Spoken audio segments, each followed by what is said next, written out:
Hello বন্ধুগণ, প্রবাসী বাঙালি মুম্বাই।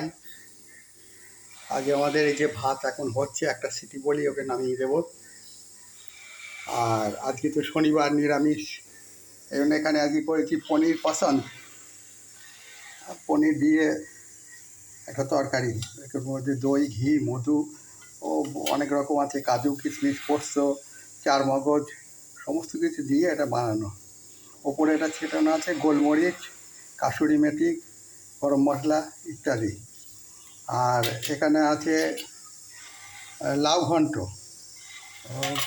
ওই মুগের ডাল দিয়ে, আলু দিয়ে, এসব দিয়ে করেছি। এখানে আছে উচ্ছের চচ্চড়ি, আলু উচ্ছের চচ্চড়ি, আর আমাদের সেই খেজুর আমসত্ত্বর চাটনি। এই যে বাকিটুকু ওইখানে আছে।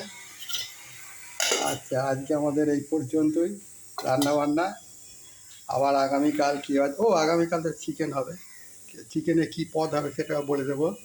আর ভাতটা আমি কীভাবে করি আর কি, যে ফ্যান গায়ে একটুও লেগে থাকবে না, সেটা কালকে আমি দেখাবো। নমস্কার, রাখলাম। সবাই ভালো থাকবেন, সুস্থ থাকবেন।